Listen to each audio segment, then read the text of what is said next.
हाँ, मेरा नाम सैयद असगर अली है, मैं नायब काज़ी हूँ राजस्थान में। कहना चाहूँगा कि बाल विवाह अधिनियम के तहत भारत सरकार ने इसको रोकने के प्रयास किए और 1929 में शारदा एक्ट के थ्रू इसको कानून लाया गया।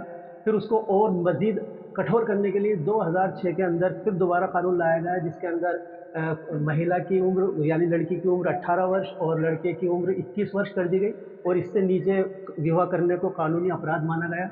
और इस अपराध के अंदर लगभग 2 साल तक की सज़ा और आजीवन कारावास तक का रखा गया। इसके बाद पॉस्को एक्ट के थ्रू इसको 7 साल तक की सज़ा बना दिया गया कि पॉस्को एक्ट में कोई भी नाबालिग से इच्छा से भी अगर कोई रेप करता है तो भी उसमें सज़ा का प्रावधान था।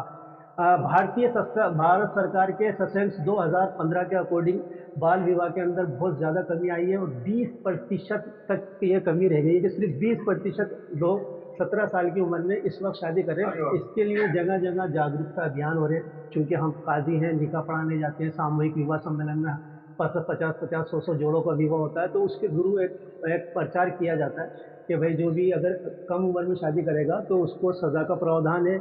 खुद उसके अंदर बहुत सारे लोग इन्वॉल्व हैं, काजी भी उसका ही अपराधी है, उसके जितने माता पिता होंगे, जितने उसके रिश्तेदार होंगे और जितने संबंधी होंगे, चाहे वो दूल्हा पक्ष के हों चाहे वधू पक्ष के हों, सबको बराबर क्यों मिलेगी। इसके अलावा इसके लिए यूँ जागरूकता लाई जाती है कि अगर हम बाल विवाह करेंगे या कम उम्र में बच्चों की शादी करेंगे तो जाहिर सी बात है वो साल भर के अंदर प्रेगनेंसी भी हो जाएगी और उसके अंदर जो मातृत्व के दौरान मरने की जो दर है उसके अंदर निरंतर बढ़ोतरी होती है। इसी तरह शिक्षा उसकी जो बच्ची पढ़ रही होती है, अगर आप 17 साल में या उससे कम उम्र में शादी करेंगे तो वो 10th 11th में पढ़ रही होती है, तो उस वक्त उसकी पढ़ाई बाधित होती है।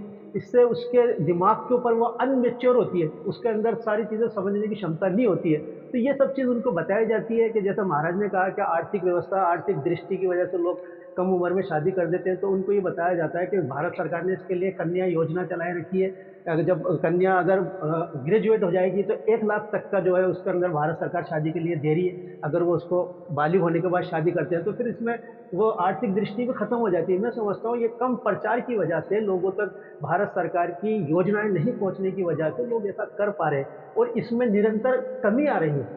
इस जागरूकता की वजह से ये तो बहुत बड़ा एक वो था आंकड़ा जिसको घटकर अब 20% तक रह गया। 150 करोड़ की आबादी में 20% मायने नहीं रखते। एक दिन ऐसा भी आएगा कि इससे हम मुक्त हो जाएंगे। उसके लिए दो वैध मांगे जाते हैं। एक तो उसकी जन्म पत्री और दूसरा उसका स्कूल की कोई मार्कशीट वगैरह। अगर इन दोनों में सेम उम्र है तो ही आधार कार्ड के अंदर चेंज होगा। अब आधार कार्ड चेंज करना आसान नहीं है।